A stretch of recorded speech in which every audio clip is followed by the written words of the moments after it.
أعوذ بالله من الشيطان الرجيم. بسم الله الرحمن الرحيم.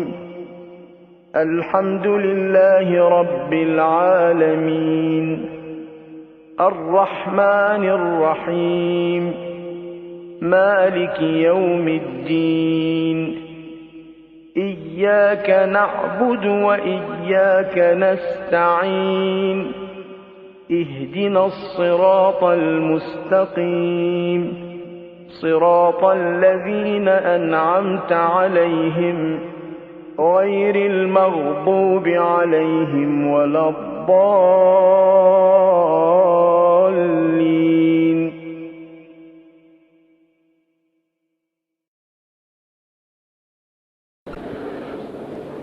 أعوذ بالله من الشيطان اللعين الرجيم. بسم الله الرحمن الرحيم. الحمد لله رب العالمين والصلاة والسلام على سيد الأنبياء والمرسلين وإطرته الطيبين الطاهرين المنتجبين المنتخبين لا سيما على بقية الله في الأرضين وحجته على العالمين. اللهم عجل فرجه ولعنة الله الدائمة على أعدائهم أجمعين. أما بعد فقد قال الله الحكيم في كتابه الكريم. بسم الله الرحمن الرحيم. نحن نكتب ما قدموا وآثارهم وكل شيء أحصيناه في إمام مبين. صلوات.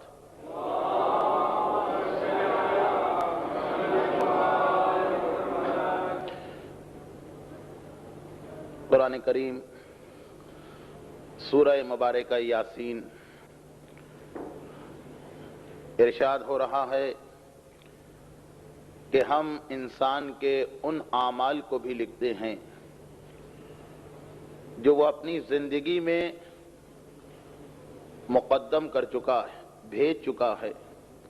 وآثارہم، اور انسان کے ان اعمال کو بھی لکھا جاتا ہے جو اس کے دنیا سے رخصت ہونے کے بعد بھی دنیا میں اس کی طرف سے ہو رہے ہوں.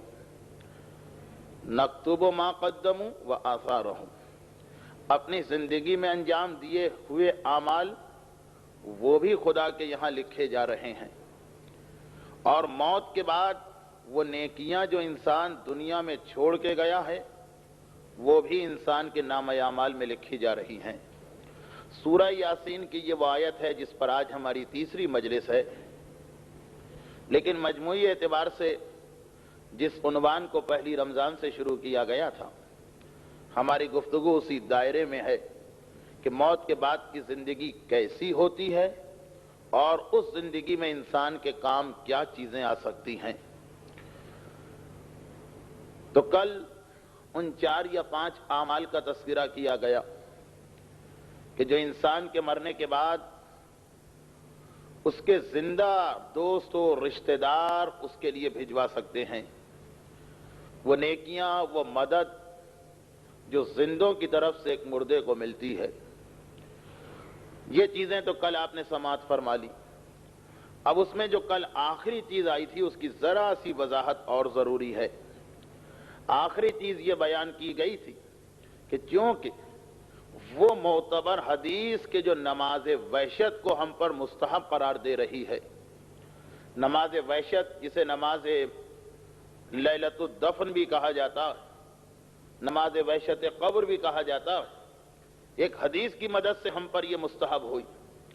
تو وہ جو اصل حدیث ہے جو آدھی پڑھی جاتی ہے ہماری مجالس میں، ہماری کتابوں میں، تو اصل حدیث کے اندر پہلے تذکرہ صدقے کا ہے کہ مرنے والے کی اگر تمہیں مدد کرنا ہے تو اس کے لیے صدقہ دو، اور پھر یہ تذکرہ ہے کہ اگر صدقے کی استطاعت و حیثیت و گنجائش نہیں ہے تو مرنے والے کے لیے نماز وحشت پڑھو. ہمارے یہاں زیادہ تر صرف آخری حدیث کے آخری حصے کو لیا جاتا جبکہ حدیث صدقے سے سٹارٹ ہو رہی. اسی لیے مرنے والے کی جو سب سے زیادہ اہم مدد ہو سکتی وہ یہ ہے کہ اس رات کو اس کے لیے صدقہ کیا جائے. اور صدقہ بھی حتی الامکان علماء کہتے ہیں کہ نکال کے الگ رکھ دیا جائے بلکہ مستحق کے ہاتھ میں دے دیا جائے. اور اسی لیے یہاں تک کہا گیا ہے کہ نماز وحشت پڑھنے والوں ہی کو یہ صدقہ دے دو اگر وہ صدقے کے حقدار بنتے ہیں، تاکہ دونوں باتیں جمع ہو جائیں، صدقے کا وہ ثواب بھی اور نماز وحشت کا فائدہ بھی. لیکن جب صدقے کی بات آئی کہ مرنے والے کے لیے اہم ترین مدد اس شب دفن، ورنہ دفن سے پہلے اس کے لیے شہادت نامہ، کفن میں لکڑیاں رکھنا، پھر دفن کے بعد نماز شب میں اس کا نام لینا، مگر اس اسپیشل اس موقع پر سب سے بڑی مدد یہ ہے کہ صدقہ کیا جائے. تو یہ بات بھی ذہن میں رکھیے کہ صدقہ بھی نماز اور روزے کی طرح سے ایک ایسی عبادت ہے کہ جس کا طریقہ صحیح ہو تو فائدہ پہنچے گا، طریقہ غلط ہو تو مرنے والے کو نقصان تو نہیں ہوگا. خدا بہرحال ظالم تو نہیں ہے کہ غلطی کوئی کرے تو نقصان کسی کو ہو، لیکن وہ مرنے والا اس سے بینیفٹ نہیں اٹھا پائے گا. جیسے اگر ایک آدمی مرنے والے کے لیے بغیر وضو کے نماز پڑھ رہا ہے، ایک آدمی مرنے والے کے لیے بغیر قبلہ رخ کھڑے ہوئے نماز پڑھ رہا ہے، مرنے والا نقصان تو نہیں ملا اس نماز کا، مگر یہی ایک نقصان ہے کہ یہ نماز وحشت اس تک نہیں پہنچی. غلط نماز پڑھی تو یہ نماز اس تک نہیں پہنچی. تو صدقے میں بھی ایک بات کا خیال کرنا ہے کہ صدقہ دے تو رہے ہیں ہم مرنے والے کے لیے، مگر ایسا صدقہ ہو کہ مرنے والے کو اس کا بینیفٹ ملے. اور یہ تو مرنے والے کا ٹاپک چل رہا ہے تو میں نے یہ بات کہی، ورنہ تو جنرل مسئلہ کہ صدقہ وہی صدقہ فائدہ پہنچائے گا جو صحیح طریقے سے دیا جائے. اگر معصوم کی حدیث ہے کہ صدقہ 70 ایسی بیماریوں اور پریشانیوں اور بلاؤں کو دور کرتا جن کا کوئی علاج دنیا میں نہیں ہے، کوئی اور علاج ہے ہی نہیں. اگر معصوم کی یہ حدیث ہے کہ صبح کو گھر سے نکلتے وقت صدقہ دینا، شام تک تمہاری سیفٹی کی گارنٹی، اور اول شب میں صدقہ دینا نیکسٹ مارننگ تک تمہاری حفاظت کی ضمانت ہے، تو یہ تمام حدیثیں اس صدقے کے بارے میں ہیں کہ جو صحیح طریقے سے دیا جائے. استاد مہدی تاج لنگرودی اپنی ایک کتاب داستان زنان میں ایک مختصر سا واقعہ کوٹ کر رہے ہیں. وہ روایتیں تو بہت ساری ہیں لیکن یہ ٹائم کی شارٹیج کو دیکھتے ہوئے میں مختصر روایت لے رہا ہوں تاکہ میرا جو اصل ٹاپک ہے وہ آج انکمپلیٹ نہ رہے. تحریر فرماتے ہیں باقاعدہ ریفرنس کے حوالے کے ساتھ اس کتاب میں یہ واقعہ کہ ایک عورت کے شوہر کا انتقال ہو گیا، بیوہ عورت، لیکن اتنی سمجھدار اور دیندار ہے کہ اسے یہ معلوم ہے کہ میرے شوہر کے مرنے کے بعد جو مجھے غم ہوا ہے، جو لاس مجھے ہوا ہے، اب اس کے لیے رونا پیٹنا سب کچھ اپنی جگہ، لیکن میرا شوہر بھی اس وقت ایک ایسے مقام پہ پہنچا کہ وہ میری ہیلپ کا محتاج ہے. جس طرح شوہر کے نہ رہنے سے میں بے سہارا ہو گئی دنیاوی اعتبار سے، ورنہ سب سہاروں سے بڑا خدا کا سہارا تو ہے، خدا کی سپورٹ تو ہے، لیکن ظاہری اعتبار سے میں بے سہارا ہو گئی. میرا شوہر مجھ سے بھی زیادہ اس وقت ہیلپ لیس ہے، اسے بھی ایک سپورٹ کی ضرورت ہے. ہمارے یہاں کتنے لوگ اس چیز کو محسوس کر پاتے ہیں. اپنا غم تو ہر ایک کو ہوتا ہے، مرنے والے کا خیال، مگر یہ عورت اتنی دیندار اور سمجھدار تھی. چنانچہ اپنے شوہر کے انتقال کے بعد جس طرح بھی اس کی زندگی گزر رہی، ہر شب جمعہ اس نے یہ طریقہ بنا رکھا تھا کہ کوئی بہترین سا کھانا پکا کے اپنے شوہر کے نام پہ صدقہ کیا کرتی. لن تنالوا البر حتى تنفقوا مما تحبون، قرآن کہہ بھی رہا کہ تمہیں اس وقت تک نیکی مل ہی نہیں سکتی جب تک کہ تم وہ خرچ نہ کرو جو تمہیں پسند ہے. ایک صدقہ تو وہ ہوتا کہ جو چیز آپ کی نگاہ سے اتر گئی، پرانے کپڑے اٹھائے اور آپ نے مستحق کو دے دیے، ڈیزائن بدل گئے، ایک چیز بیکار ہو گئی وہ آپ نے مستحق کو دے دی، ایک چیز آپ کی کام کی نہ رہی وہ آپ نے مستحق کو دے دی، اس کا بھی ثواب ہے. یہ نہیں کہ وہ بیکار، چاہے آپ کی نیت کچھ بھی کیوں نہ ہو، مگر اس کا بھی ایک ثواب ہے. اصل نیکی جو ہے وہ کیا ہے؟ لن تنالوا البر حتى تنفقوا مما تحبون، جب تک کہ راہ خدا میں وہ نہ دو کہ جس سے تمہیں محبت ہے. تو اب اس عورت نے بیچاری بڑی غربت میں زندگی گزار رہی.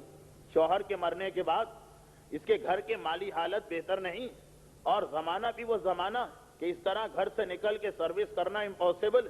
جو کچھ بھی شوہر چھوڑ کے گیا، کچھ جو اس کے رشتہ دار اس کی ہیلپ کر دیتے ہیں، بڑی مشکل سے گزارا کرتی ہے، مگر ہر شب جمعہ اپنے شوہر کے نام پر کسی نہ کسی مستحق کا پیٹ بھرنا یہ اپنا فرض سمجھتی ہے، چاہے اس کے گھر میں فاقہ رہے۔ نیت ٹھیک ہے، نیت ٹھیک ہے، میں فاقہ کر لوں، میرا بچہ فاقہ کر لے، مگر میرا شوہر جو اس وقت قبر کے اندر ہے، آج شب جمعہ کا عمل اس کو کتنا فائدہ پہنچائے گا، بہترین طریقے پہ عمل کر رہی۔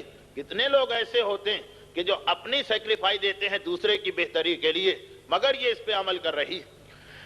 کئی ویک یا کئی مہینے گزر گئے، اب یہ مسلسل ایسی اتنی اچھی حالت ہوتی تو روزانہ مدد کرتی، مگر شب جمعہ ایک مرتبہ ایسا اتفاق ہوا کہ جب شب جمعہ ختم ہوئی اور جمعے کی مارننگ آئی، وہی نماز صبح کا وقت جس کے بارے میں کہا جاتا ہے کہ اس وقت کا خواب 99% صحیح نکلتا، اس وقت اس نے دیکھا کہ میرا شوہر میرے خواب میں آیا، اور خواب دیکھتے ہی اس کی آنکھ کھل گئی تھی۔ میرا شوہر میرے خواب میں آیا اور ذرا خوش نظر آ رہا، اس کے چہرے پہ مسکراہٹ کے آثار، انداز سے لگ رہا ہے کہ وہ اچھے آرام و سکون میں ہے۔ سوال کیا کہ کیا بات ہے، بہت لمبے گیپ کے بعد آئے، اور پھر یہ کہ اتنی خوشی، کیسی حالت ہے؟ یہ میں اپنے ورڈنگ میں کہہ رہا ہوں۔ تو وہ شوہر کہتا ہے کہ خدا کا شکر ہے کہ جو نیکیاں میں نے کی تھی اس کا خدا مجھے اجر و صلہ دے رہا ہے، ریوارڈ تو مجھے مل رہا ہے۔ ان اللہ لا یضیع اجر المحسنین، خدا کسی نیکی کرنے والے کے اجر کو ضائع نہیں کرتا۔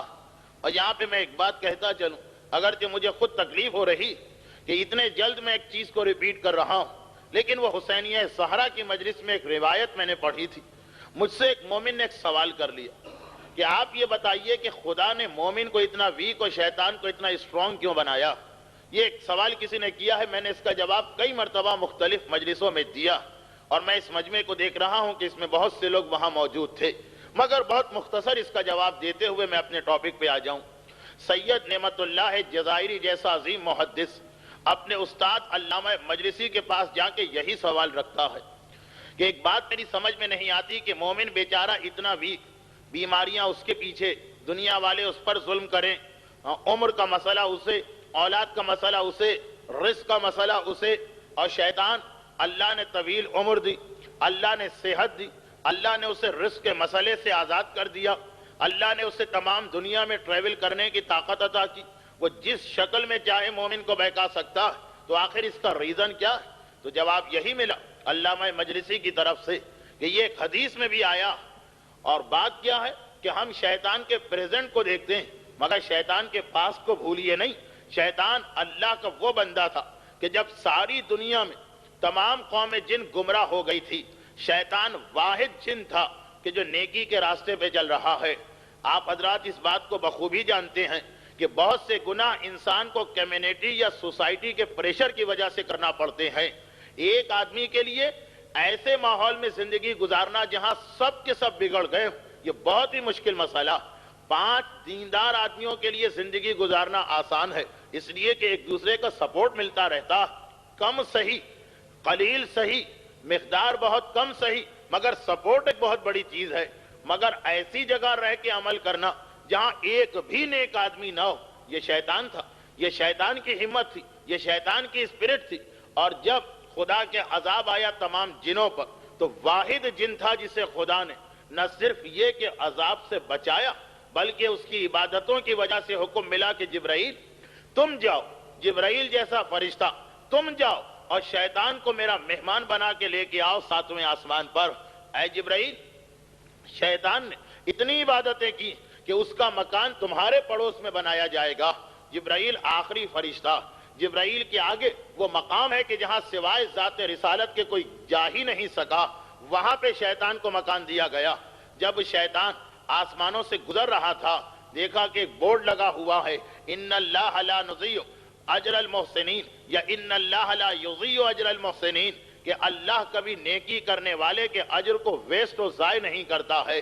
شیطان نے کہا پروردگارا، یہ اصول صرف فرشتوں کے لیے ہے جن کے گھروں پہ بورڈ لگا، یا ساری مخلوقات کے لیے ہے؟ جواب ملا کہ اے میرے بندے، میرا یہ اصول تمام مخلوقات کے لیے ہے۔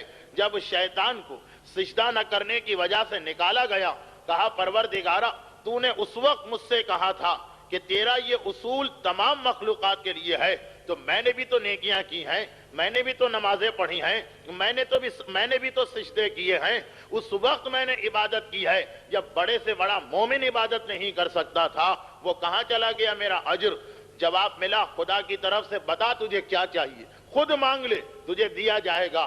اچھا شیطان جاہل نہیں ہے، عالم ہے، اتنا پتا ہے کہ جنت تو مل نہیں سکتی، کہا پروردگارا مجھے قیامت تک کی مہلت چاہیے، پروردگارا مجھے رزق کی طرف سے بے فکری چاہیے، پروردگارا مجھے اتنی پاورز چاہیے کہ میں جہاں چاہوں پہنچ جاؤں۔ شیطان کی تمام خواہشات کو، تمام ریکویسٹ کو قبول کر لیا گیا، سوائے اس زندگی کے کہ نہیں قیامت تک کی مہلت نہیں ملے گی، وقت معلوم یعنی ظہور امام تک کی مہلت ملے گی، لیکن یہ شیطان کو اتنی طاقتیں اس کی عبادت کی وجہ سے ملی ہیں، ایسے ہی خدا نے نہیں دے دی ہیں۔ وہ ایک ڈیمانڈ کر رہا کہ میں نے جو سجدے کیے ہیں اس کا ریوارڈ، میں نے جو نماز پڑھی ہے اس کا بدلہ۔ تو جب پروردگار عالم کسی کے اجر کو ضائع نہیں کرتا ہے، تو اب یہ شوہر اپنی بیوی سے کہہ رہا ہے کہ خدا نے مجھے سب کچھ عطا کیا۔ بیوی نے کہا ایک بات تو بتاؤ، ہر شب جمعہ میں بھی تمہارے لیے ایک گفٹ بھجواتی تھی، میں بھی تمہارے لیے ایک تحفہ بھجواتی تھی۔ شوہر نے پوچھا کیسے؟ کہا کہ میں فاقے کر کے، پھٹے کپڑے پہن کر، اپنے بچے کو خالی پیٹ سلا کر اس دن پیسے بچا لیتی تھی، اور اس سے کوئی اچھا سا کھانا پکا کر اپنے بیٹے کو دیتی تھی کہ جاؤ مسجد میں، اگر کوئی مسافر آیا ہوا ہے، اگر کوئی فقیر بیٹھا ہوا ہے تو یہ کھانا اسے لے جا کے کھلا دو۔ اس لیے کہ اسلام کے ارلی سٹیجز میں مسجدیں ہر چیز کا سینٹر تھی، یہاں تک کہ فقیر وہیں آتا، اسے پتا ہے کہ جو آدمی چیریٹی دینے نکلے گا وہ یہاں سے ضرور گزرے گا، مسافر وہیں رہتا ہے، اسے پتا ہے کہ اگر میں مسجد میں آ کے اتروں تو پورے محلے کا مہمان قرار پاؤں گا۔ میں اپنے بیٹے کو بھیج دیتی تھی۔ شوہر انتہائی حیران، شوہر انتہائی پریشان، یہ تم کیا کہہ رہی ہو؟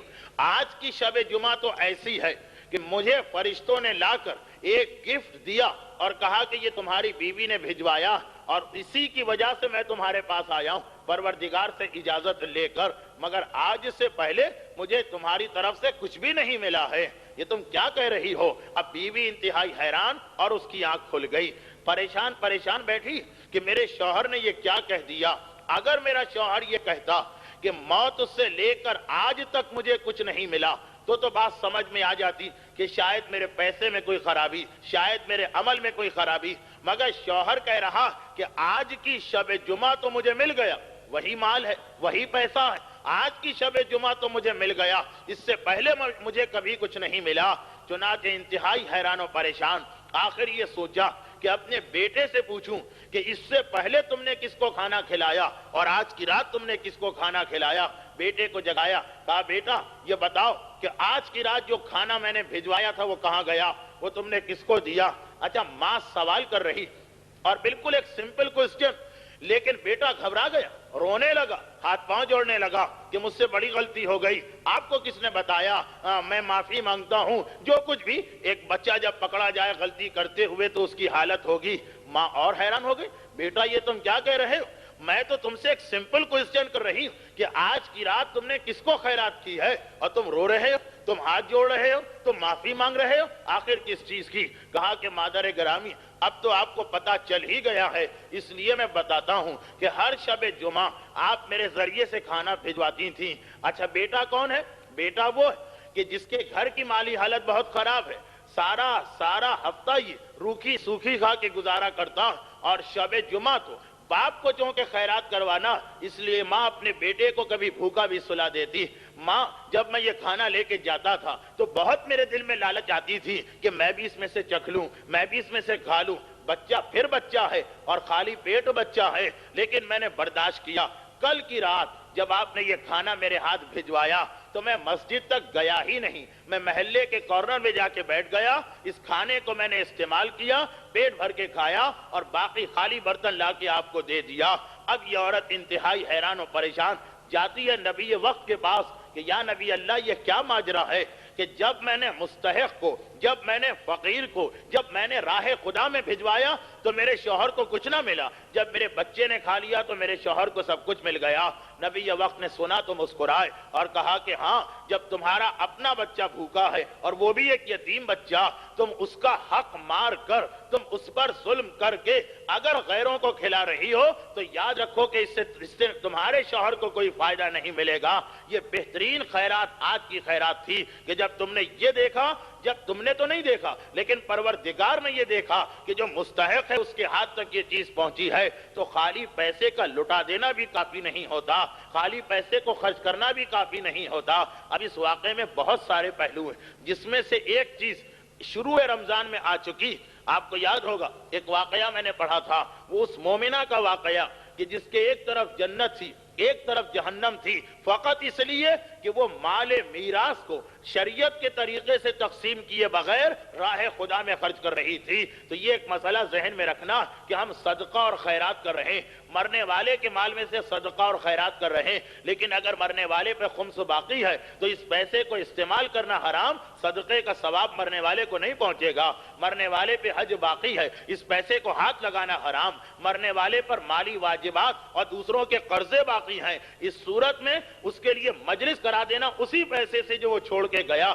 میں نے ایک جملہ کہا بھی تھا کہ ہمارے پاکستان میں کچھ ایسے مومنین پیدا ہو گئے، نیت ٹھیک ہے، عمل غلط ہے، مسئلہ نہ جاننے کی وجہ سے کہ بھائی ہمارے باپ نے پیسہ چھوڑا، ہمیں کچھ نہیں چاہیے، ہمارے باپ کا پیسہ ہے، ہم باپ پہ خرچ کریں گے، اس فقیر کو دے دیا، اس مستحق کو دے دیا، اس یتیم خانے میں دے دیا، مجلس کرا دی، کھانا کھلا دیا، مگر یہ خیال نہیں کیا کہ پہلے تو باپ کے واجبات کو ادا کرنا ہے۔ خالی ہمارا اتنا سیکریفائس کر جانا کہ ہم اس پیسے کو استعمال نہیں کریں گے کافی نہیں ہے، اس لیے کہ مرنے والے کے مرنے کے بعد اس کے واجبات کی ذمہ داری بیٹے پہ آ جاتی ہے، اور اسی کا نتیجہ یہ ہوتا ہے کہ صدقہ اور خیرات ہو رہا مگر واجبات اس کی گردن پہ ہیں، مرنے والے کو نہیں مل رہا۔ اب یہ خود ایک بہت ہی ڈیٹیل ٹاپک جو چونکہ اول رمضان میں کچھ باتیں ہو گئیں اس کو میں ریپیٹ نہیں کر رہا ہوں، فقط ریمائنڈ کرا رہا ہوں، لیکن اس کے ساتھ دوسری بات ساتھ ساتھ یہ بھی پتا چلا کہ جو کچھ خرچہ ہم مرنے والے کے لیے کرتے ہیں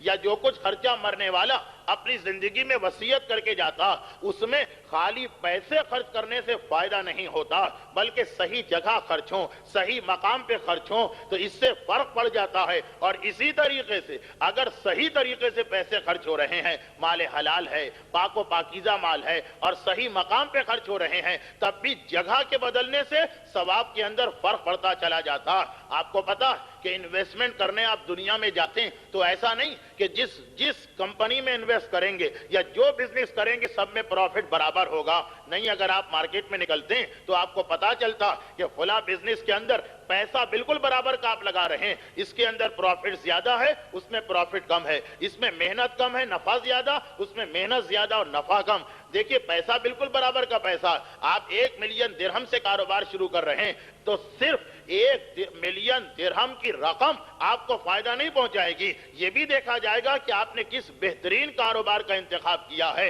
اسی طرح مرنے والے کے لیے 100 درہم ہم دینا چاہ رہے ہیں، ٹھیک ہے، غریب کو دے دیں اس کا بھی فائدہ، مسجد میں دے دیں اس کا بھی فائدہ، امام باڑے میں دے دیں اس کا بھی فائدہ، کسی عالم یا طالب علم کو گفٹ کر دے اس کا بھی فائدہ، مگر یہ بھی دیکھنا کہ کون سا ایسا انویسٹمنٹ ہے مرنے والے کے لیے جس کا ہمیں میکسیمم فائدہ مل سکتا ہے۔ بس یہ ایک چیز ذہن میں رکھیے گا، کیونکہ میرا ٹاپک آج اس سے ریلیٹڈ نہیں، یہ انشاءاللہ کل تو مجلس نہیں ہوگی، کل تو مجلس میں وقفہ رہے گا، پرسوں کی مجلس میں جو غالباً آخری مجلس ہو اس چیز کو میں دوبارہ آپ کے سامنے پیش کروں گا، کیونکہ واقعہ آج آ گیا ہے، اس کو ریپیٹ کرنا مناسب نہیں کہ خالی صدقہ کر دینا یا مرنے والے کے نام پہ پیسہ خرچ کرنا بھی جائز ہے، یعنی صحیح بھی ہے، مرنے والے کو بینیفٹ بھی ملے گا، مگر میکسیمم بینیفٹ کہاں سے ملے گا وہ انشاءاللہ پرسوں آپ کے سامنے آئے گا۔ اب آئیے مرنے والے کی مدد کی چھٹی چیز، یہ جو چھٹی چیز میں بتا کے جا رہا ہوں یہ مرنے والے پر خود ڈیپینڈ کرتا۔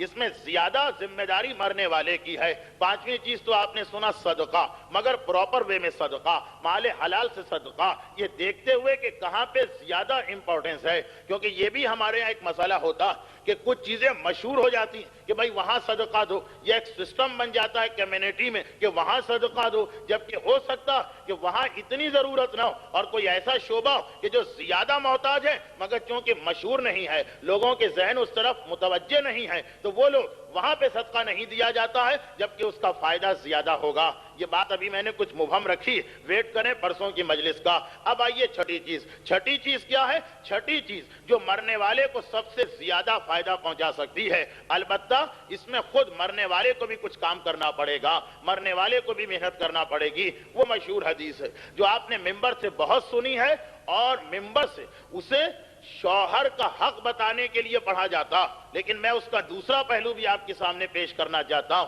پیغمبر اسلام مسجد النبوی میں تشریف فرما ہے کہ آنے والا آ کے ایک سوال کرتا، بہت ہی مشہور حدیث ہے، اس لیے اس کو میں جتنا شارٹ کر سکتا ہوں شارٹ کروں گا۔ آنے والے نے سوال کیا، ایک نوجوان، اللہ کے رسول میں آپ کے پاس ایک اپنا پرسنل مسئلہ لے کے آیا ہوں، کوئی فقہی مسئلہ، کوئی شرعی مسئلہ، کوئی سوسائٹی کا مسئلہ نہیں، ایک پرسنل مسئلہ، اور وہ یہ ہے کہ میرا باپ بیمار ہے۔ بیمار آدمی کو طبیب اور ڈاکٹرز کہتے ہیں کہ زیادہ سے زیادہ پیس آف مائنڈ پہنچاؤ، اس کی ہر بات کو مانو، کم سے کم اس کے منہ پہ انکار نہ کرو، جتنا سکون ملے گا اتنے جلدی ریکوری ہوگی۔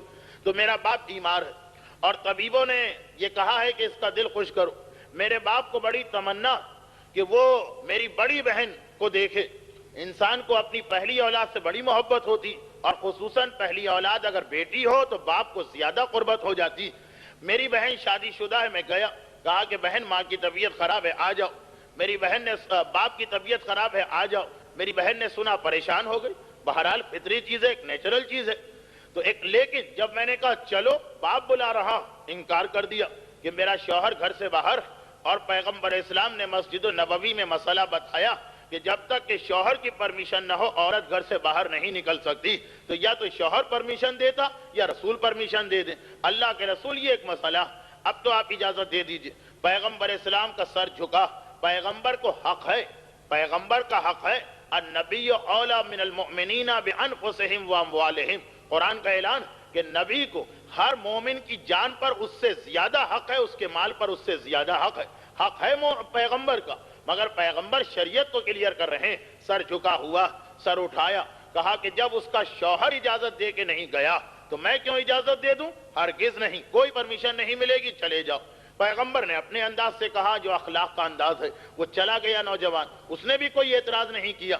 چند دنوں کے بعد پھر آیا، روایت بہت مشہور، پھر آیا، اللہ کے رسول آج میرے باپ کی طبیعت بہت خراب ہے۔ مدینے کے طبیبوں نے جواب دے دیا، کہا ہے کہ یہ آخری رات ہے، کل رات تک تمہارا باپ زندہ نہیں رہے گا۔ جو علامتیں ہیں، جو ظاہری نشانیاں، اور میرے باپ کی زبان پر ایک ہی جملہ، میری بیٹی میری بیٹی میری بیٹی۔ تمام اولاد، تمام رشتہ دار اس کو وزٹ کر گئے، مگر بیٹی کو نہیں دیکھا تو میرا باپ بے چین۔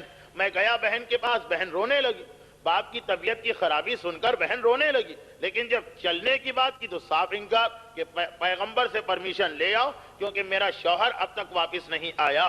پیغمبر اسلام کا پھر وہی جواب کہ جب شوہر کی اجازت نہیں ہے تو میں بھی پرمیشن نہیں دوں گا۔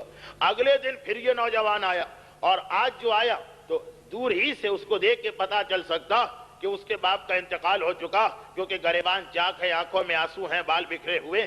اللہ کے رسول میں یتیم ہو گیا۔ پیغمبر نے اس کو پرسا دیا، کہا اللہ کے رسول آج میں صرف اس لیے آیا ہوں کہ باپ کی میت تیار ہے۔ میں نے بہن کو جا کے بتایا، بہن تو غش کھا کے گر پڑی، بے ہوش ہو گئی، اور جب ہوش آیا تو زار و قطار رونے لگی۔ لیکن جب میں نے کہا چلو آخری مرتبہ بابا کو دیکھ لو، بابا تو تمہیں نہ دیکھ سکے، تمہارا نام لیتے لیتے چلے گئے دنیا سے، مگر تم تو دیکھ لو، کیونکہ آج بھی اگر زیارت نہ کی تو قیامت میں ملاقات ہوگی۔ میری بہن نے سنا، بے ہوش ہو کے، غش کھا کے، ماتم کرتے ہوئے باپ کو یاد کر رہی ہے۔ لیکن جب میں نے کہا چلو تو کہا کہ بھائی میں کیسے چلوں؟ پیغمبر کہہ چکے ہیں کہ بغیر پرمیشن کے گھر سے نکلنا جائز نہیں بیوی کے لیے، اب پیغمبر ہی پرمیشن دے دیں۔ اللہ کے رسول آج تو آپ اجازت دے دیجئے، نوجوان کا انداز کچھ ایسا کہ جیسے وہ کہہ رہا کہ اللہ کے رسول نہ کہیں گھومنے جانا ہے، نہ سیر و تفریح پہ جانا ہے، نہ خالی گپ شپ کرنا ہے، نہ کوئی ٹائم ویسٹ کرنا، ایک بیٹی باپ کی میت کو دیکھنا چاہتی ہے، اتنی تو آپ پرمیشن و اجازت دے دیجئے۔ مگر پیغمبر اسلام پھر کہتے ہیں کہ نہیں، جب شوہر کی اجازت نہیں ہے تو میں بھی اجازت نہیں دوں گا۔ نوجوان پھر چلا گیا۔ ہاں، مومن کی پہچان یہ کہ وہ ریکویسٹ کر سکتا ہے حاکم شرع کے سامنے، وہ اپنا پرابلم رکھ سکتا ہے، لیکن جب شریعت کا جواب آ جائے تو کوئی ہیزیٹیشن نہیں ہونا چاہیے اسے قبول کرنے میں، کوئی اعتراض نہیں ہونا چاہیے۔ ہاں، انڈرسٹینڈنگ کے لیے پوچھ سکتا، لیکن جب جواب آ گیا فائنل، اب خاموش چلا گیا۔ عام انسان ہوتا تو ہنگامہ کر دیتا کہ ایک بیٹی باپ کی میت پہ نہیں جا پا رہی ہے، پیغمبر اتنی پرمیشن دینے کو بھی تیار نہیں، لیکن وہاں مسئلہ شریعت کا ہے، وہاں مسئلہ دین کا ہے۔ وہ نوجوان چلا گیا، بات ختم ہو گئی۔ 1 یا 2 دن کے بعد پھر آتا ہے پیغمبر کے پاس۔ پیغمبر اسلام نے اس کو دیکھا، ایک مرتبہ مسکرائے، کہا کہ کیا آج پھر کوئی ریکویسٹ یا پرابلم لے کے آیا؟ گھبرا کے کہا نہیں اللہ کے رسول، آج تو میں جو روٹین طریقہ ہے آپ کے پاس بیٹھنے آیا ہوں۔ جو مدینے کے مسلمان ٹرن بائی ٹرن پیغمبر کی خدمت میں حاضری دیتے ہیں، تو پیغمبر نے کہا کہ میں تمہارا ویٹ کر رہا تھا، ایک اسپیشل میسج ہے تمہارے لیے، وہ یہ کہ تمہارا باپ جب قبر میں پہنچا تو جو ایک عام آرڈر ہے پروردگار کے، اس کے مطابق عذاب کے فرشتوں نے اس کو فشار دینے کی تیاریاں شروع کر دیں۔ وہ پریپریشن شروع ہو گئی کہ ایک گناہگار آیا، باپ بہرحال گناہگار تھا، اس کا باپ آیا ایک عام مردے کے طور پہ، اب فشار قبر کا اسٹیج ہے، پریپریشن شروع ہو گئی۔ عذاب کے فرشتے الگ ہیں، رحمت کے فرشتے الگ ہیں، خدا کا میسج لینے والے فرشتے الگ ہیں، وہ الگ الگ ڈپارٹمنٹ ہیں۔ تو عذاب کے فرشتوں نے تو اپنا کام شروع کر دیا کہ پریپیئر ہو رہے ہیں کہ پہلی رات آنے والی ہے، فشار کا عذاب ملے گا۔ مگر فوراً ان کے پاس میسج آیا، یہ ہے فرشتوں خبردار، اسے کوئی عذاب نہ دینا، تم یہاں سے ہٹ جاؤ، رحمت کے فرشتے آ رہے ہیں، کیونکہ پروردگار نے اس کی مغفرت کر دی ہے، قیامت تک ہر عذاب سے اس کو معاف کر دیا ہے۔ تو ایک مرتبہ فرشتے یہ سوال کرتے ہیں، دیکھیے فرشتوں کا طریقہ، خدا سے سوال ضرور کرتے ہیں، اعتراض کبھی نہیں کرتے ہیں۔ سوال کرنا الگ چیز ہے، اعتراض کرنا الگ چیز ہے۔ اللہ پروردگار، ریزن کیا ہے اس کی مغفرت کا؟ کیونکہ ہمارے پاس جو اس کی رپورٹ آئی ہے، گناہگار ہے، کوئی ایسا عمل نہیں کیا جس سے فشار معاف ہو جاتا ہو۔ کہا کہ نہیں، فقط اس لیے کہ اس کی بیٹی نے میرے دین کے حکم کو، میری شریعت کو اتنا اسٹرکٹلی فالو کیا کہ باپ مرا، اور وہ باپ کے جس سے بیٹی کو محبت ہے اس کے بعد ایک تو یہ کہ نہیں محبت ہی نہ ہو، باپ مرا تو انسان نماز شکرانہ ادا کرے کہ بہرحال ٹوکنے والا، اعتراض کرنے والا دنیا سے رخصت ہوا، نہیں، محبت ہے، پروردگار تو جانتا، اس کے باوجود اتنا اسٹرکٹلی جس کی بیٹی نے شریعت کو فالو کیا ہو، بیٹی کے اس عمل کی وجہ سے اس عورت کے بھی سارے گناہوں کو میں نے معاف کیا، اس کے باپ کے بھی سارے گناہوں کو میں نے معاف کیا، قیامت تک کے لیے اس کو اپنے دامن رحمت میں جگہ دے دی۔ تو یہ واقعہ عام طور پر آپ سنتے ہیں شوہر کی اطاعت کے بارے میں، فقہ کے اس مسئلے کے بارے میں کہ بغیر پرمیشن کے گھر سے نکلنا حرام ہے، وہ ٹھیک بھی ہے، لیکن اس کا دوسرا پہلو بھی تو دیکھیں کہ اگر اولاد اتنا اسٹرکٹلی شریعت کو فالو کر رہی ہے تو فائدہ کس کو مل رہا ہے؟ اولاد کو تو مل رہا ہے، ساتھ ساتھ باپ کو بھی مل رہا ہے۔ جس باپ کی اولاد اتنی پابند ہو جائے شریعت کے تو خود باپ اپنی قبر میں اس سے بینیفٹ حاصل کر رہا ہے، ایسا نہیں کہ فائدہ اولاد ہی کو ملے۔ اب یہ آخری چیز آج کے اعتبار سے آپ کے سامنے آئی، لیکن ٹائم اتنا کم ہے کہ اس کو میں مزید ایکسپلین کروں گا پرسوں کی مجلس میں۔ اب ہم اپنی اولاد کو جتنا پابند شریعت بنائیں گے، اولاد کا حق تو ادا ہوگا ہی، ہمارا ایک واجب فریضہ تو ادا ہوگا ہی، مگر ہمیں بھی بینیفٹ ملے گا۔ اولاد شریعت کو فالو کرے گی، قبر ہماری ایکسپینڈ ہوتی چلی جائے گی، اولاد حکم خدا کو مانے گی، نعمتیں ہماری قبر میں نازل ہوتی چلی جائیں گی، اولاد پروردگار عالم کے احکامات پہ عمل کرے گی، بلائنڈلی عمل کرے گی، اور قیامت تک کے لیے راحت و آرام ہم کو ملے گا۔ یہیں سے وہ موضوع آتا ہے کہ اسلام کی نگاہ میں ایک اولاد کی ریلیجیس ٹریننگ کتنا امپورٹنٹ مسئلہ ہے۔ مگر چونکہ بہت لمبا ٹاپک ہے، یہ 2-3 منٹ میں تو آ نہیں سکتا، اس لیے میں اس 2-3 منٹ کو جو آخری منٹ میرے پاس ہیں غنیمت سمجھتے ہوئے ایک بات اور کہہ دوں کہ آپ نے دیکھا اس واقعے کے اندر ایک گناہگار باپ اپنے گناہوں کی وجہ سے ڈیزرو کرتا ہے کہ اس کو فشار کا عذاب دیا جائے، مگر کیوں معاف ہو گیا؟ اس لیے کہ اس کی بیٹی شریعت کی اتنی پابند ہے کہ باپ شوہر کی پرمیشن کے بغیر گھر سے قدم نکالنے کو تیار نہیں ہے۔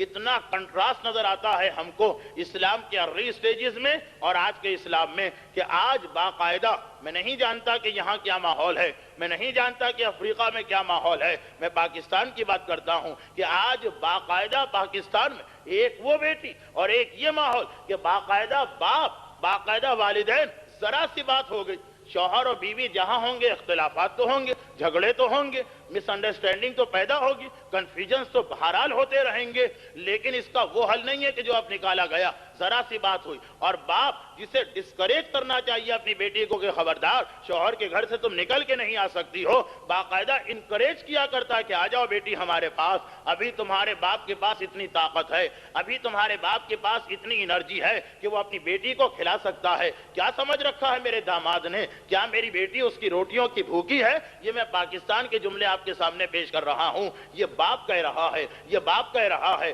ٹھیک ہے ابھی تو اتنی طاقت ہے، مگر اے باپ ایک دن تجھے قبر میں جانا ہوگا، اس دن تیری کتنی طاقت ہوگی، اس دن تیرے پاس کتنی انرجی ہوگی، اس دن تو اپنی بیٹی کے ساتھ کیا کر سکے گا؟ یہ کہنا کہ ہمارے پاس ابھی اتنے وسائل ہیں، ہمارے لیے ہماری ایک بیٹی کوئی ویٹ نہیں ہے، کوئی دوبھر نہیں ہے، کوئی بوجھ نہیں ہے، یہ خود اسلام میں ایک جملہ تکبر ہے، یہ خود اسلام میں ایک بڑا گناہ ہے۔ اور ساتھ ساتھ جب اس جملے کا مقصد اپنی بیٹی کو ایک فعل حرام پر انکریج کرنا ہو تو یہ صریحاً شریعت کے خلاف ورزی ہے۔ کیا نہیں پتا باپ کو کہ اس کی بیٹی کے لیے جب شوہر کے گھر سے نکلنا حرام ہے، اس کو پرمیشن نہیں ملی ہے، تو باپ اگر اپنے گھر کا دروازہ کھولتا ہے کہ آؤ بیٹی میرے پاس، تو یہ قرآن کی روشنی میں اس گناہ کا مرتکب بنتا جو ہماری فقہ کا ایک بہت بڑا اصول ہے، تعاونوا علی البر والتقوی ولا تعاونوا علی الاسم والعدوان۔ صاحبان ایمان نیکی کے کام میں تو کوآپریشن کرنا، مگر خبردار اسم میں، عدوان میں، گناہوں میں ایک دوسرے کے مددگار نہ بننا۔ یہ دوسری بات ہے کہ ہمارے یہاں معاشرہ الٹا ہو چکا ہے، گناہ کے کام میں تعاون کرنے کو تیار، نیکی کے کام میں کوئی تعاون کرنے کو تیار نہیں۔ آپ دیکھیں ایک دیندار ریلیجس مائنڈڈ اور ایک بے دین، دونوں اسی معاشرے کے رہنے والے ہیں، مگر دونوں کی مینٹلٹی میں کتنا فرق آ چکا ہے کہ ایک بے دین آدمی اپنے دوستوں کے سرکل میں بیٹھا ہے اور وہ فلم دیکھنا چاہتا ہے، وہ باقاعدہ وی سی آر کو آن کرتا ہے، وہ کوئی خیال نہیں کرتا کہ یہاں کوئی نمازی بھی موجود ہے، وہ کوئی خیال نہیں کرتا کہ یہاں کوئی شریعت کو اسٹرکٹلی فالو کرنے والا بھی موجود ہے، بلکہ اگر یہ آدمی اٹھنا چاہتا ہے تو ہاتھ پکڑ کے بٹھا دیا جاتا ہے کہ ارے بیٹھو، وہ تو ساری ایسی مولویوں کی بنائی ہوئی باتیں ہیں، ارے دیکھا جائے گا قیامت میں، ارے ہم تمہارے گناہ کی ذمہ داری لیتے ہیں، اگر کوئی گناہ ہوا۔ وہ زبردستی خود دیکھ رہا ہے فلم، مگر چاہتا ہے کہ میرے دوستوں کے سرکل میں جو لوگ بیٹھے ہیں وہ بھی میرے ساتھ فلم دیکھیں۔ اور نمازی اگر بہت پابند نماز ہے، دوستوں کے درمیان بیٹھا ہے، کہتا ہے 5 منٹ کی پرمیشن دو، ابھی نماز پڑھ کے آ رہا ہوں۔ وہ گناہ کرنے والا گناہ کرتا ہے تو یہ نہیں کہتا کہ پرمیشن دو، میں گانا سن کے آ رہا ہوں، وہ وہی پہ گانا لگاتا ہے، وہ گانا سناتا ہے زبردستی۔ اور دیندار آدمی اگر اسے نماز پڑھنا ہے، اگر اسے دعا پڑھنا ہے، 5 منٹ کی پرمیشن لے کے جاتا ہے کہ میں سن کے آ رہا ہوں۔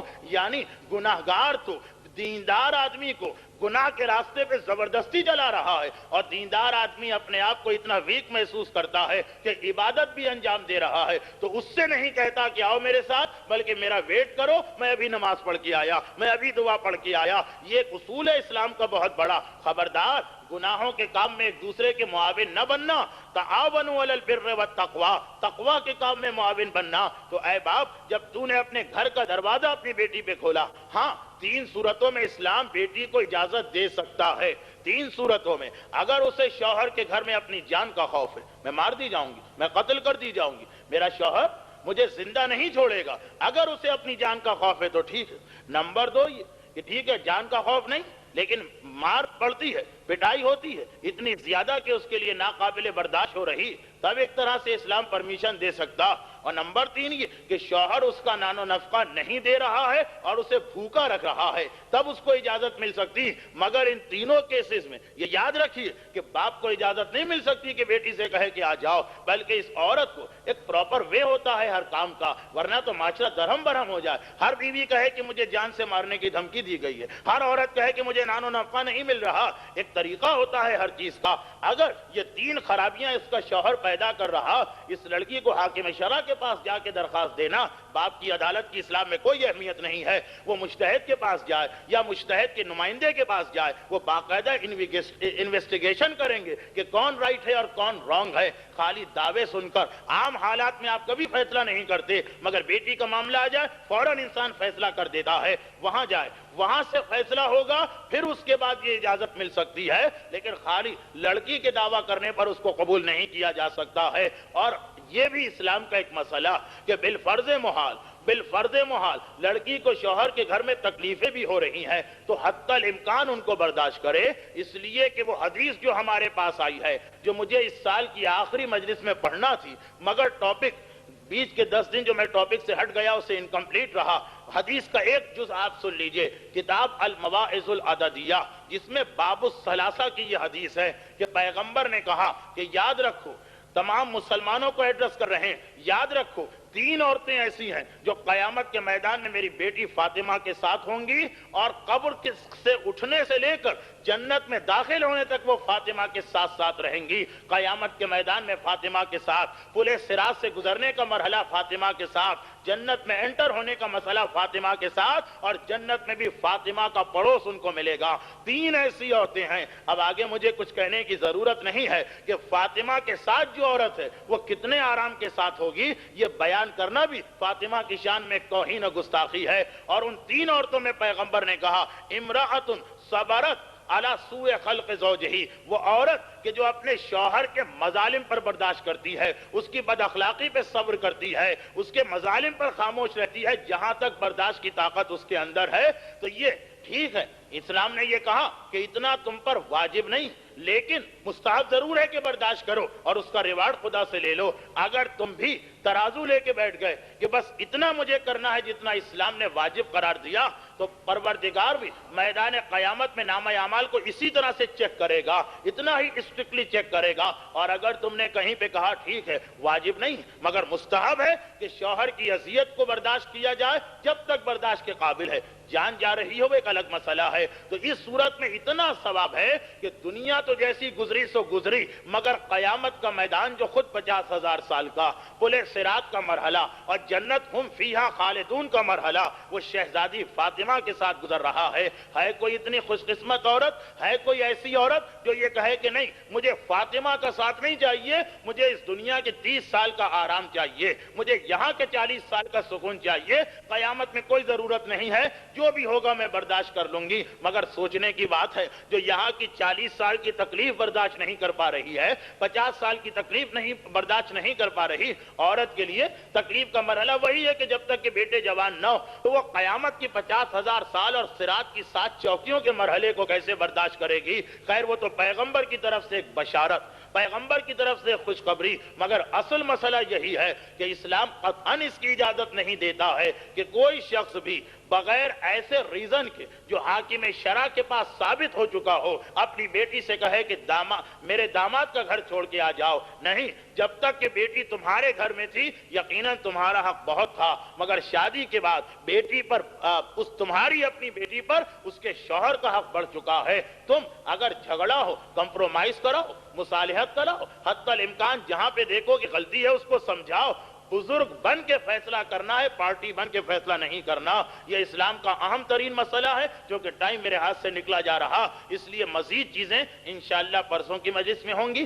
یہ اعلان تو آپ سماعت فرمائیں گے مجلس کے فوراً بعد کہ کل یہاں کا پورا دستور اور پروگرام اور میری پریزنٹیشن یہ سب ہے، لیکن کل مجلس نہیں ہوگی، پرسوں مجلس ہے اور شاید ایک مجلس مجھے اور مل جائے.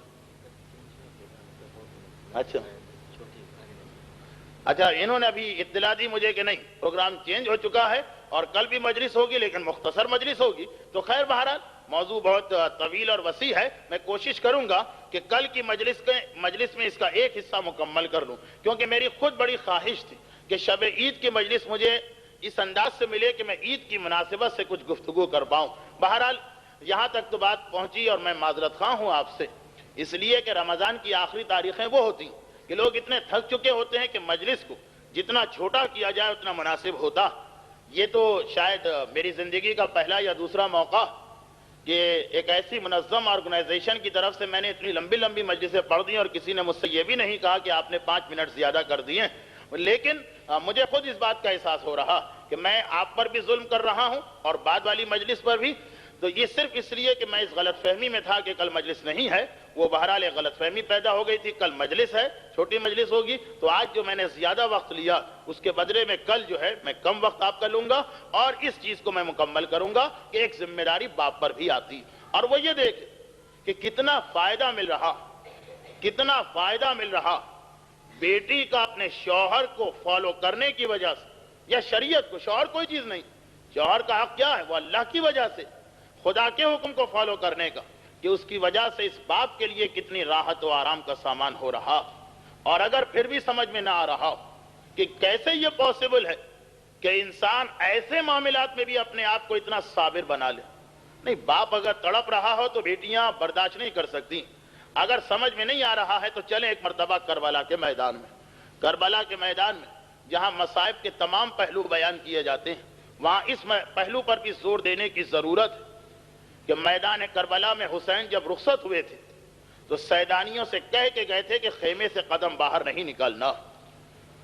ایک روایت ہے کہ شہزادی زینب ایک مرتبہ خیمے سے نکلی اور وہ منظر دیکھا، مگر میں بات کر رہا ہوں تمام سیدانیوں کی، اور میں جس روایت کو معتبر مانتا ہوں اس کے اعتبار سے شہزادی زینب بھی خیمے سے باہر نہیں آئی تھی. کربلا کے واقعے میں ایک مس انڈرسٹینڈنگ ہو جاتی ہے. کربلا کے واقعے میں حسین کے خیموں کا نقشہ سمجھ لیجیے کہ خیمے تھے 7 8 10 12، اس کے بعد اس کے آگے ایک گراؤنڈ سا تھا اور پھر ایک بہت بڑی باؤنڈری وال بنائی گئی تھی اسی ٹینٹ کے کپڑے کے ذریعے سے. تو بیویاں اگر خیمے کا پردہ اٹھا کے باہر آتی تھیں تو اس کا یہ مطلب نہیں ہے کہ وہ فوج کے سامنے آتی تھی یا کھلے میدان میں آتی تھی، نہیں، جس طرح گھر کی ایک باؤنڈری وال ہوتی. کربلا کی تاریخ بتاتی کہ حسین جس بیوی کو جہاں بٹھا کے گئے تھے وہ اس وقت تک وہاں سے نہ ہلی جب تک کہ خیمہ جلا نہیں اور زینب نے آرڈر نہیں دیا. اور کتنے صبر کی بات ہے. دیکھیں، سننا بہت آسان. جب ام لیلہ کا 18 سالہ جوان اکبر میدان میں مرنے کے لیے گیا اور ماں خیمے سے قدم باہر نہ نکالے، جب رباب کی حالت یہ ہو کہ شہزادہ علی اصغر پانی کے لیے گئے، زیادہ سے زیادہ پردے تک آئی ہے، جب ام فروہ کی حالت یہ ہو کہ قاسم مقتل میں گئے اور آوازیں بھی بلند ہوتی ہیں، ایسا مسئلہ بھی نہیں کہ پتہ نہ چلے. جب بھی کوئی شہید گھوڑے سے گرتا ہے خوشی کے شادیانے بجنے لگتے ہیں، مگر اس کے باوجود ایک بھی خیمے سے باہر نہ نکلی. یہاں تک حالت ہو گئی کہ جب خود زینب کا ماجایا مقتل میں گیا ہے، زینب صحن خیمہ میں بے چینی سے ٹہل رہی ہیں، مگر زینب کو پتہ نہیں چل رہا میرے بھیا پہ کیا گزر رہی ہے. آخر ایک وقت آیا کہ زینب بے چین ہو گئیں. کہاں جائیں؟ سید سجاد کے بستر کے قریب آئیں. سجاد بیٹھا، آنکھیں کھولو. سید سجاد نے آنکھیں کھولی. پھوپھی اماں کیا بات ہے؟ کہا سجاد بیٹا، میرا ماجایا مقتل میں گیا ہے مگر کوئی مجھے بتانے والا نہیں ہے. اتنا بتا دو میرے حسین پہ کیا گزر رہی ہے، کیونکہ ابھی ابھی میں نے اماں فاطمہ کے رونے کی آواز بھی سنی ہے، کربلا کی زمین میں زلزلہ بھی محسوس کیا ہے، آندھیاں بھی چلنے لگی ہیں. سید سجاد کہتے ہیں پھوپھی اماں مجھے سہارا دے کے در خیمہ تک لے جائیں. زینب در خیمہ تک لائیں. سید سجاد نے پردہ ہٹایا مگر زینب اس وقت بھی خیمے کے دروازے کے قریب نہیں آئی، سائیڈ میں کھڑی ہیں. میرا مولا پردہ ہٹاتا ہے، دائیں طرف دیکھا کچھ نظر نہ آیا، سامنے دیکھا کچھ نظر نہ آیا، بائیں طرف دیکھا کچھ نظر نہ آیا. ایک مرتبہ سید سجاد کی نگاہیں بلند ہوئیں، آسمان کی طرف دیکھا اور بے اختیار کہا السلام علیکہ یا ابا عبداللہ. زینب حیران ہو گئی، بھیا میرا بھیا ہے کہاں؟ تو آسمان کو دیکھ کے کسے سلام کر رہا ہے؟ میرا مولا سید سجاد اتنا کہتا ہے پھوپھی اماں وہ دیکھیے میرے بوڑھے بابا کا کٹا ہوا سار نو کے نیزہ پر بلند کیا جا چکا ہے. وَلَعْنَةُ اللَّهِ عَلَىٰ أَعْدَائِهِمْ أَجْمَعِينَ وَسَيَعْلَمُ الَّذِينَ ظَلَمُوا أَيَّ مُنقَلَبٍ يَنقَلِبُونَ. پروردگارا، کربلا کی ان شہزادیوں کا واسطہ کہ جہاں میرا مولا حسین ان کو بٹھا کے گیا تھا، حکم امام کی آخری لمحے تک اطاعت و پابندی کی، ہم سب کو بھی تیرے دین کے احکام پر، تیری شریعت پر اور سیرت اہل بیت پر اسی انداز سے عمل کرنے کی توفیق عطا فرما. پروردگارا، شہزادی زینب کے، ننھی سکینہ کے، کربلا کی ان بیبیوں کے ان مصائب کا واسطہ تمام صاحبان ایمان کو خصوصاً مجلس میں موجود مومنین اور مومنات کو دنیا اور آخرت کی جملہ مصیبتوں اور پریشانیوں سے محفوظ فرما۔ پروردگارا نو کے نیزہ پر میرے مولا کے کٹے ہوئے سر کے بلند ہونے کا واسطہ ہمارے خصوصاً مجلس میں موجود مومنین اور مومنات کے جملہ مرحومین کی مغفرت فرما، اور پروردگارا ان مظالم کا واسطہ ان کے انتقام کے لیے اپنی آخری حجت امام زمانہ